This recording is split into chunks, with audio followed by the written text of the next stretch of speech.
үзэгч та бүхэн амгалан айлтгая. Би сэтгүүл Бадарчин Жаргалмаа. Энэ хар үзэгч та бүхэнд уулзуулж студид ярилцахаар Монгол Улсын нэгдсэн улсын байгууллагын суурин төлөөлөгч, нэгдсэн улсын байгууллагын хөгжлийн хөтөлбөрийн суурин төлөөлөгч хаалттай Биата Транк маныг урьсан баг. Ингээд урилгыг хүлээн авч хүрэлцээрсэн танд юуны өмнө талархлаа дээр хэлье. За үзэгчдээ бас мэдээлэл өгөхөд Монгол Улс нэгдсэн улсын байгууллагад элснээс хойш 55 жилтэйгээ залгаж байгаа. Энэ 10 дугаар сарын 24-ний өдөр бол Монгол Улс нэгдсэн улсын байгууллагад элснээ түүх 55 жилийн ойн өдөр тохиож байгаа. Энэ үдээс би энэ зочныг урьсан байгаа. Ингээд хоёулаа ярилцгаа эхлэе. Ер нь Монгол Улсад ажиллах ажиллагааныхаа томилтыг аваад ер нь Монгол Улсыг хэрхэн яаж төсөөлж ирсэн бол за Монгол дээрээ жил гаруй хугацаа өнгөрлөө. Ер нь таны төсөөлж ирснээс хэр өөрчлөлт зөрүүтэй байна гэж та хэлэх вэ? First of all, thank you very much for having me on your show. Монгол улс надад маш сонирхолтой, гайхалтай санагддаг. Би Монголд ирэхээс өмнө нэг л айдастай байсан юм. Тэр нь юу вэ гэхээр инээдтэй сонсогдож магадгүй л дээ. Монголын өвөл байсан юм. Би Герман гаралтай Монголд ирэхээс өмнө 12 жил Азийн халуун орнуудад ажиллаж амьдарч ирсэн болохоор дулаан уур амьсгалд тасчихсан байсан. Тийм учраас өвөлдөө хасах 30 юм төрдөг нутагт амьдрахад хүнд байх бахта гэсэн айдастай ирсэн. Одоо бол би өвлийн улиралд дуртай. Монголын өвөл Европт байдаг шиг саарал бүүдгэр чиглэг биш. Цэнхэр тэнгэртэй нарлаг сайхан санагдаж байна. Монгол Улсаас нэгдсэн улсын байгууллагын эгнээнд элснээс хойш 55 жилийн хугацаа өнгөрсөн байна. Ер нь өнгөрсөн хэдэн 10 жилийн хугацаанд Монгол Улс нэгдсэн улсын байгууллагад элснээс олсон ололт амжилт гэх юм бол та ер нь юуг дурдах вэ? Нэгдсэн улсын байгууллага Монгол Улсыг ер нь хэрхэн дэмжиж ажилладаг юм бол? Yes, you're quite right. We have the 55th anniversary of Mongolia's accession to the United Nations. Монгол улс нэгдсэн үндэсний байгууллагт 1961 оны 10 дугаар сарын 27-нд элснээс хойш 55 дахь жилтэйгээ золгож байна. Монгол улс 3 сая хүн амтай жижиг орн боловч нэгдсэн үндэсний байгууллагын бүцэд баггүй идэвхтэй үүрэг гүйцэтгэдэг хувь нэмрээ оруулдаг гишүүн орнуудын тоонд ордог. Жишээ нь Монгол улс зөрчилтэй ихтэй байгаа Судан, Баруун Сахар, Конго улсуудад нийт 950 эрхийг сахиулагч зэрэг явуулсан байна. Түүнээс гадна бүс нутагта хүний эрхийг дээдэлдэг жишг улс болж хүжиж чадсан. Монгол улсын ардчил руу шилжсэн он жилийн туршлагаас суралцдаг. Одоогоор Монгол улс Мянмар, Кыргызстан зэрэг улсуудтай туршлага солилцож байгаа. Мөн өнгөрсөн жил Монгол улс нэгдсэн үндэсний байгууллагт хүний эрхийн комисс гишүүнээр сонгогдсон. Монгол улсад нэгдсэн үндэсний байгууллагын 11 төрөлцсөн агентлаг үйл ажиллагаа явуулж байгаа. Эдгээр агентлагууд өргөн чиглэлд үйл ажиллагаа явуулж байна. Жишээлбэл сайн засаглал, нийгмийн эдийн засгийг хөгжүүлэх, хүүхдийн эрхийг хамгаалах, байгаль орчныг хамгаалах зэрэг чиглэлүүдээр ажиллаж байна. 1963 оноос хойш Монгол улсад нэгдсэн үндэсний байгууллагаас 420 сая долларын техникийн тусалцаа үзүүлсэн. Гэхдээ нэгдсэн үндэсний байгууллага болон Монгол улсын хамтын ажиллагааг мөнгөн дүнгээр биш, өнөөдрийг хүртэл ажиллаж ирсэн түншлэлээр үйл ажиллагааг дүгнэлдэг. Нэгдсэн үндэсний байгууллагын хамгийн сайн хийж яадаг ажлуудын нэг нь олон улс дахь хамгийн сайн хөгжлийн түншлэлийг гишүүн орнуудаа бий болгох тал дээр ажиллаж тэдний туршлагуудыг гишүүн орнуудаа хэрэгжүүлэх байдаг. Монгол улсын хөгжлийн сорилтуудыг шийдэх явцад олон улсаас мэрэгчлүүд авчирч тодорхой асуудлууд дээр зөвлөгөө авч ажиллаж ирсэн. So that it can gain access to global expertise and experience, but it can also share its very valuable experience. And I think that is really what we bring and what we're best at in the UN here in Mongolia. Ер нь өнгөрсөн жил дэлхийн улс орнуудын удирдагчид доктортой хөгжлийн зорилтууд болон 2030 он гэхэд ядуурлыг устгах тэгш бус байдлыг арилгах, эхлэлхийг хамгаалах гэрээ гарын үсгс зурч чадсан л да. Тэгэхээр энэ зорилтод хүрэхэд Монгол улс энэ зорилтод хүрэхэд тулгарх бэрхшээл гэвэл та ер нь юуг болж харж байгаа бол? Yes, you're correct. Last year's the Sustainable Development Goals 2030 were Өнгөрсөн жил Нью-Йорк хотноо нэгдсэн үндэсний байгууллагын гишүүн орнуудын төрийн тэргүүн үйл цуглаж доктортой хөгжлийн зорилтуудыг баталсан. Монгол улсаас Монгол улсын ерөнхийлөгч оролцож мөн Нью-Йорк хотод ажиллаад ирсэн. Энэхүү доктортой хөгжлийн зорилтуудын гол зорилго нь ядуурлаас ангижрах, мөн илүү доктортой нийгмийг зохицлох юм. Эдгээр зорилтуудыг хэрэгжүүлэхэд баггүй бэрхшээл бий. Монгол улсын хувьд мянганы хөгжлийн зорилтуудын хүрээнд маш их ажлыг хийж бүтээсэн. Зорилтуудын хүрээнд хагас сая хүнийг ядуурлаас гаргаж чадсан.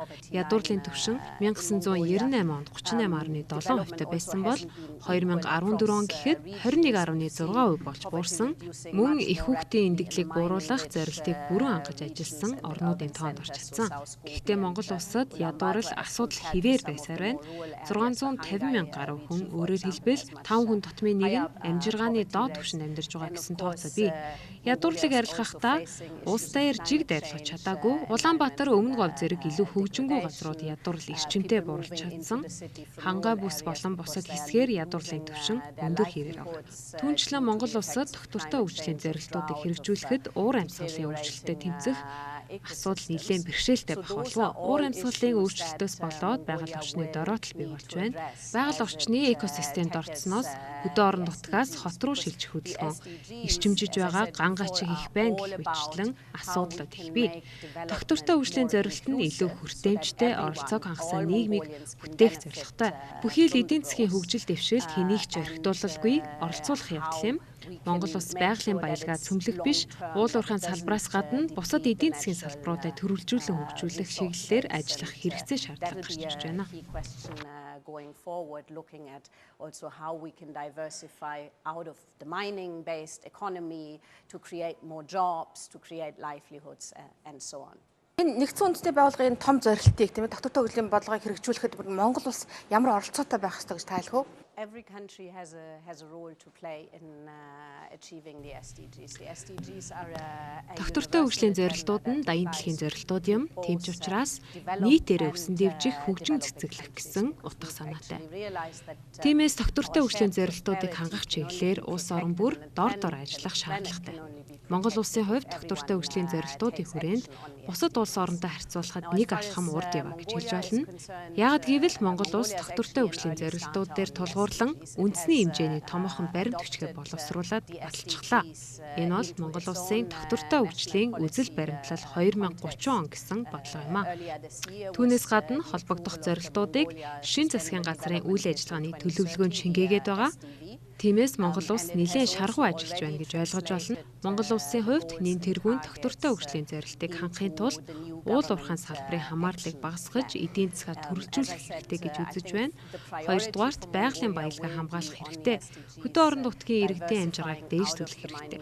Харин Улаанбаатар хотын хувьд ус, хөрс, магаарын бохирдлыг бууруулах чиглэлээр нэн даруй ажиллах шаардлага бий болж байна. Ер нь бодлогын баримт бичгээ гаргачлаа. Дараагийн шатанд хийх ажил юу вэ гэвэл илүү тодорхой салбар болгондоо тохирсон стратеги боловсруулж холбогдох төсвийг нь гаргаж өгөх хэрэгтэй гэж бидний зүгээс үзэж байна. Мэдээж хэрэг өнөө цагт Монгол улс доктортой хөгжлийн зорилттой холбоотой томоохон бодлогыг хэрэгжүүлэхэд төсвөөс мөнгө зарцуулахад бэрхшээлтэй гэдгийг ойлгож байна. Яагад гэвэл Монгол улсын эдийн засаг уналтай байна. Энэ жилийн хувьд эдийн засгийн өсөлт 1.4-өөс 1.6% байна гэсэн таамаг гарчихсан байгаа. Ийм үед мэдээж бэрхшээлүүд бий. Монгол улсын эдийн засаг олон улсын товарын зах зээл уул уурхайн салбараас хамааралтай гэсэн хүндрэлүүд гарч ирж байна.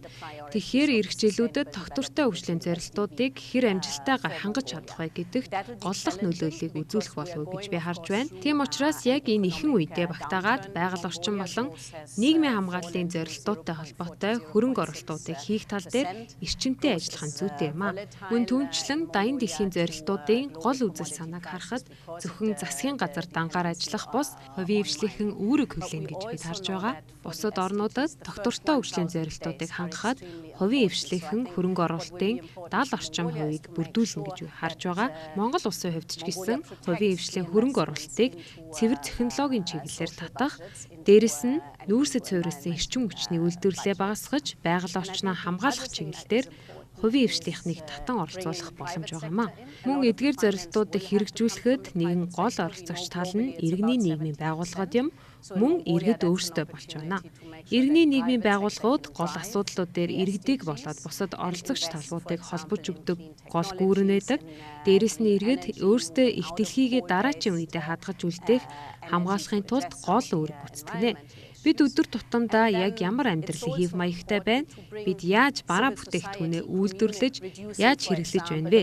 Эдгээр бүтээгдэхүүнүүд маань их дэлхийд маань ямар нөлөөллийг үзүүлж байна вэ гэхээр шууд нөлөөллийг үзүүлж байна. Иймд бид өөрсдөөсөө эхлэх шаардлагатай байна. Ядчил гэрийнхээ хог хаягдлыг ялгаж хаях, эсвэл хувийн унаагаа унахын оронд нийтийн тээврээр үйлчлүүлдэг болчих юм бол бидний хувьд доктортой хөгжлийн зорилтыг хангахад дор дорой хувь нэмрээ оруулж байна гэсэн үг юм а. a reality in Mongolia.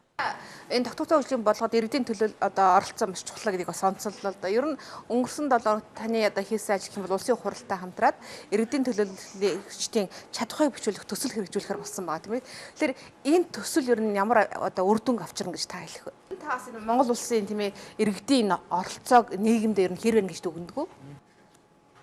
Өнгөрсөн 7 хоногт нэгдсэн үндэсний байгууллагын хөгжлийн хөтөлбөр болоод улсын хурлын хооронд энэхүү хөтөлбөрт гарын үсэг зурсан байгаа. Хөтөлбөрийг төрийн ордны 9 хөлд цагаан туг байдаг ихтэй хэмд ёслол хийж баталгаажуулсан нь миний хувьд их сэтгэл хөдлөм ёслол боллоо. Энэ төслийн хувьд Швейцарын хөгжлийн агентлаг болон нэгдсэн үндэсний байгууллагын хөгжлийн хөтөлбөр дэмжиж хэрэгжүүлж байгаа.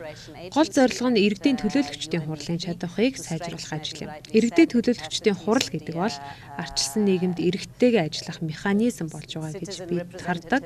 Тийм учраас иргэдийг төртөө холбож байгаа гол институцийн чадварыг бэхжүүлэх шаардлага байна. Бид энэ төслийн хүрээнд иргэдийн төлөөлөгчдийн хурлын орон нутгийн түвшинд үйл ажиллагааг илүү сайжруулах, нөгөө талдаа иргэдийн төлөөлөгчдийн хурлын төлөөлөгч гишүүдийг чадваржуулах гол зорилгыг агуулж байгаа. Яагад гэвэл нэгдүгээрт иргэдийн төлөөлөгчдийн хурал гэх энэхүү институцийн үйл ажиллагааг чиглэх шаардлага байна. Тэнд ажиллаж байгаа гишүүдийн сонгогчтойгоо харьцдаг, тэдний дуу хоолойг сонсдог. Сонсон мэдээлэл дээрээ оновчтой үйл ажиллагаа явуулах чиглэлээр ажилдаг үр дүнтэй ажлыг хийхийг бид зорьсон байна. Мэдээч хэрэг энэ арчилсан нийгэмд иргэд өөрсдийн дуу хоолойгоо хүргэдэг, тэр дуу хоолойг иргэдийн хурал нь төр засаг нь сонсдог байх нь чухал. Монгол улсын хувьд арчилсан тогтолцоонд шилжээд 25 жил болж байгаагийн хувьд бусад улс орнуудтай харьцуулахад илүү урд өмнө алхаж байгаа. Ер нь бус нутагтаа жишг тогтоож чадсан гэж хэлж болно. Гисэн хідээч ямар ч улс орн бай, арчил гэдэг бол өөрөө байнга сайжруулах тогтолцоо байгаа. Тийм учраас Монгол улсын хувьд хийх ажил их бий. Яг энэ төсөлтөй холбогдуулаад хэлэхэд иргэдийн төлөөлөгчдийн хурлын зүгээс гарч байгаа шийдвэрүүд иргэдийн амьдрал шууд туслаа болдог.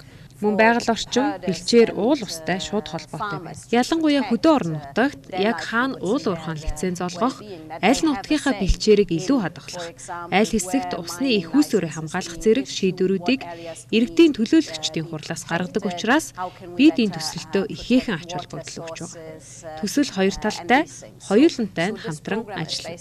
Иргэдийн төлөөлөгчдийн хурал мөн иргэдтэй. Иргэдийн хурал иргэдтэйгээ хэрхэн хамтрах вэ? Иргэд иргэдийн төлөөлөгчдийн хуралтай хэрхэн хамтран ажиллах вэ гэдэгт анхаарах болно. Одоо эх сарын 7-8-ны өдрүүдэд одоо дэлхийн улс орнуудын удирдагчид энэ цагуурийн уур амьсгалын өөрчлөлт асуудлаар дээд хэмжээнийхээ чуулга уулзалтыг хийх гэж байна л да. Та ер нь Монгол улсад ингэж ажиллаад ер нь энэ дэлхийн цагуурийн өөрчлөлт Монгол улсад ямар нөлөөллийг авчирж ийн гэж одоо харж байна. Та ямар нэгэн жишээ хэлээч. Тэгээ энэ бүхнийг давж гаргахын тулд бид нар юу хийх ёстой вэ? Монгол улсын одоо энэ тал дээр баримталж байгаа бодлого гэж юм уу хийж байгаа үйл ажиллагаа ер нь хэр одоо амжилтыг олох бол? Yes, you're right. That's another important anniversary that is. Тиймээ таны хэлснээр эх сарын 7-8-ны өдрүүдэд COP22 гэх олон улсын уур амьсгалын хурал болно. Өнгөрсөн жил болсон 21-р хуралдаанаар Парисын хэлцээр буюу дэлхийн уур амьсгалын өөрчлөлтийн хэлцээрийг улс орнууд баталсан байна. Энэ нь өөрөө маш том амжилт юм а. Яагад гэвэл уур амьсгалын өөрчлөлттэй холбоотой хэлцээрүүдэд урд өмнө нэгдээгүй байсан хүлэмжийн хий ялгаруулагч улс орнууд нэгдсэн. Жишээ нь Хятад, Энэтхэг, Европын холбоо, Япон, Америк нэгдсэн улс байна. Тэгэхээр нийт хүлэмжийн хийн 55%-ийг ялгаруулж байгаа улс орнууд нэгдсэн гэсэн үг. Өөрийн улс орондоо энэхүү хэлцээрийг хууль болгон батлана гэдэгт нэгдсэн байгаа. Энэ утгаараа уур амьсгалын өөрчлөлтийн хэлцээр чухал ач холбогдолтой. Түүнээс гадна хүлэмжийн хийн ялгарлыг багасгах, дэлхийн дулаарлын Цельсийн 2 хэмээс доош түвшинд байлгах гэдэг зорилтыг тавиад ажиллаж байгаа. Монгол улсын хувьд энэхүү хэлцээрт нэгдсэн улс орны нэг нь. Дотооддоо хүлэмжийн хийн ялгарлыг бууруулах чиглэлээр зорилт тавиад ажиллаж байна. Цаашдаа хүлэмжийн хийн ялгарлыг 30-41% болгон бууруулах гэсэн зорилттой байгаа. Түүнээс гадна сэргээгдэгчийн хүчний их үсвэрээ 7%-аас 30% төрнө гэсэн зорилттой байна. Монгол улсын хувьд уур амьсгалын өөрчлөлтөд нийлээд өртөмтгий эмзэг улс орны тоонд орно. Яагад гэвэл сүүлийн 70 жилд температурын дундаж өсөлтийг Монгол улсад аваад үзэхэд Цельсийн 2 хэм гараад явсан байна. Энэ нь дэлхийн дунджаас 3 дахин илүү байна гэсэн үг. Тэгэхээр Монгол улсын хувьд уур амьсгалын өөрчлөлтөнд илүү их өртөж байгаа гол шалтгаан нь өөрөө их газрын улс орон мөн далаагаас хол далаад гарцгүй улс орн учраас илүү өртөмтгий байгаа юм. Монгол улсын нийт газар нутгийн 20% нь говь цөл болсон, 70 орчим хувь нь дороотлолд орсон гэсэн судалгаа бий. Түүнээс гадна мөнх цас дуулс мөсөн голууд нь хайлт ширгэж байна. Судалгаагаас харахад мөнх цас дуулын цасны 3.1% нь хайлсан байна. Цаашлаад гадаргын усны их үсвэр усны хомсдол үүсэх эрсдэлтэй. Энэ бүхэн мэдээж цаашдаа Монгол улсад амьдарч байгаа мачид, тариачид нийт ард иргэдэд сөрөг нөлөө үзүүлэх боломжтой уур амьсгалын өөрчлөлттэй холбоотойгоор хоёр чиглэлийн арга хэмжээ авч болно. Нэгдүгээрт нөлөөллийг бууруулах арга хэмжээ, хоёрдугаарт дасан зохицох ажиллагаа юм. Нөлөөллийг бууруулах гэдэг дээр нүүрсний хэрэглээгээ багасгах, сэргээгдэх эрчим хүчнийхээ их усүрийг нэмэгдүүлэх гэх мэт арга хэмжээг авах боломжтой. Мөн хэрэглээ тал дээр аваад үзвэл орон сууцад дулааны алдагдлыг багасгах юм. Энэ бүх асуудлууд дээр нэгдсэн үндэсний байгууллагын зүгээс анхаарал хандуулан ажиллаж байгаа гэдгийг би тодтогон хэлмээр байна. Харин досон зохицох тал дээр мэдээж хэрэг хөдөө орон нутагт ажиллаж амьдарч байгаа мачид мөн тариаламжтай амжиргааг хэрхэн яаж доктортой хангах вэ гэдэг дээр ялангуяа усны хомсдол бий болж байгаа ийм эрсдэлтэй үед усны хэрэглээг яаж зохистой болгох вэ? Гэх мэт арга хэмжээг авах боломж байгаа юм а. Түүнээс гадна өмнө нь бид ярьсан орон нутагт иргэдийн төлөөлөгчдийн хурал нь орон нутгийн хөгжлийн төлөвлөгөөг гаргахдаа уур амьсгалын өөрчлөлтийн нөлөөллийг давхар тооцдог байх шаардлагатай. Өөрөөр хэлбэл яаж уур амьсгалын өөрчлөлтийг нөлөөлөлд өртөхгүй байх вэ? Гамшиг тулсан үед хэрхэн яаж даван туулах вэ гэх мэт асуудлыг тусгадаг байх нь зүйтэй.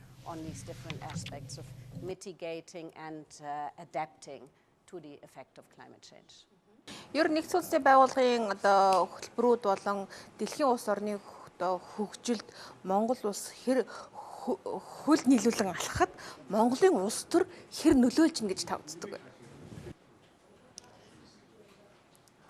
Мэдээж хэрэг улс төр гэдэг бол ийм тиймгээд шууд тодорхойлж хэлэх асуудал биш ээ. Ер нь миний ойлгож байгаагаар улс төр гэдэг бол талуудын ашиг сонирхол дээр харилцан буулт хийж тодорхой хэлэлцээр төрөх ийм процесс гэж хардаг.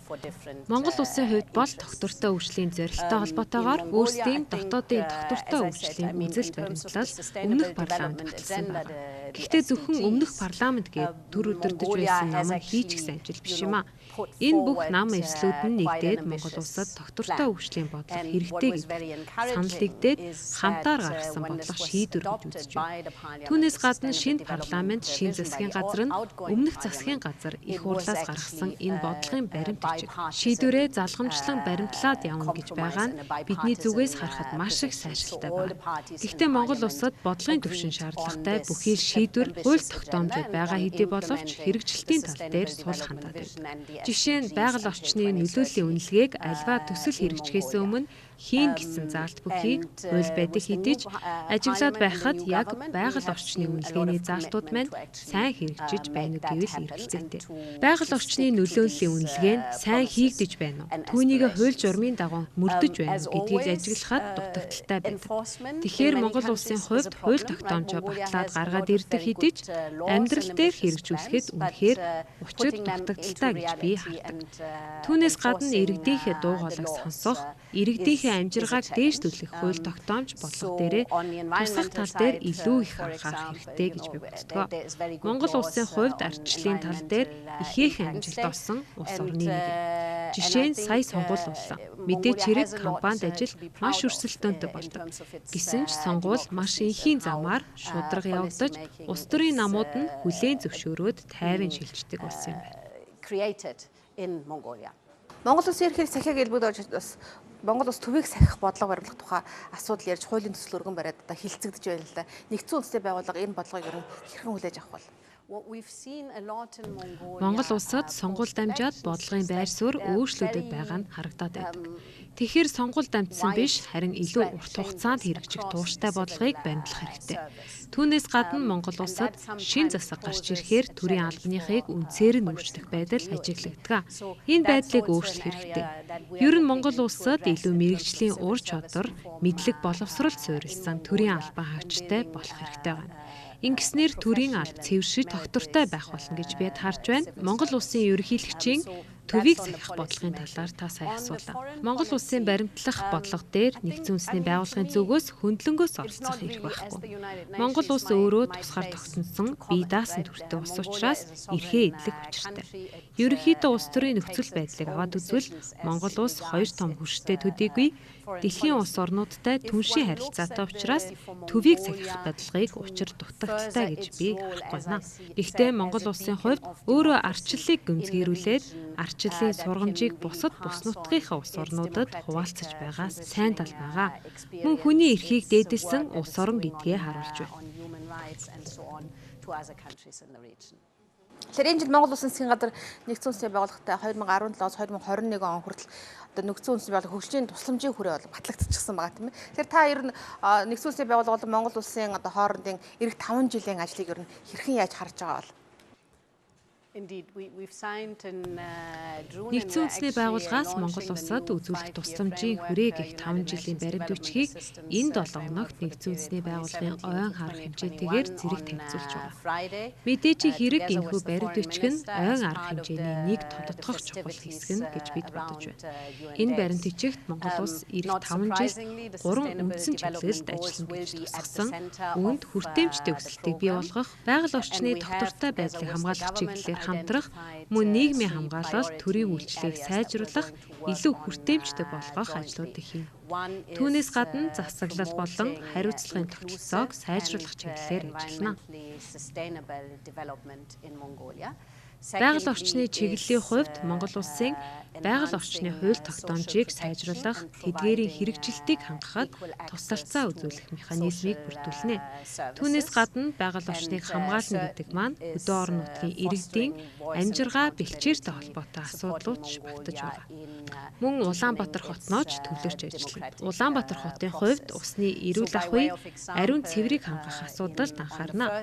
Мэдээж хэрэг орчны бохирдлын асуудал. 3 дугаарт илүү залуучуудад төвлөрч ажиллана. Залуучуудын оролцоо бол хангалттай түвшинд биш байна. Ийм учраас бид залуучуудын төрийн бодлогот оролцох боломжийг нэмэгдүүлэх чиглэлд ажиллана. Яагаад залуучуудад анхаарах гээд байна вэ гэхээр залуучуудын хувьд хөгжлөөс хоцрогдох эрсдлүүд байгаад байна. Судалгааг харахад ажилгүйдлийн түвшинд залуучууд үндэсний хэмжээнд 2 дахин их байна. Санхүүжилтийн хувьд нийт $79 сая зарцуулахаар төлөвлөсөн байгаа. Бидний эцсийн зорилго бол хэнийг ч үлдээлгүй тэгш өсөлт, тогтвортой нийгмийг бүрдүүлэх нь байгаль орчныг хамгаалахад оршиж байгаа. За тэгэхээр өнөөдөр Монгол Улс нэгдсэн үндэсний байгууллагад элснээ түүх 55 жил яваад тохиож байгаа. Энэ өдрийн тохиолдол би нэгдсэн үндэсний байгууллагын Монгол Улс дахь суурин зохицуулагч, нүүбийн хөгжлийн хөтөлбөрийн суурин төлөөлөгч хадагтай Беата Транкмантай ярилцлаа. Тэгэхээр миний урилгыг хүлээн авч хүрэлцээрсэн танд их баярлалаа. Тэгээд таны цаашдаа ажилд амжилт хүсье. Анхаарч үзэгч та бүхэндээ баярлалаа.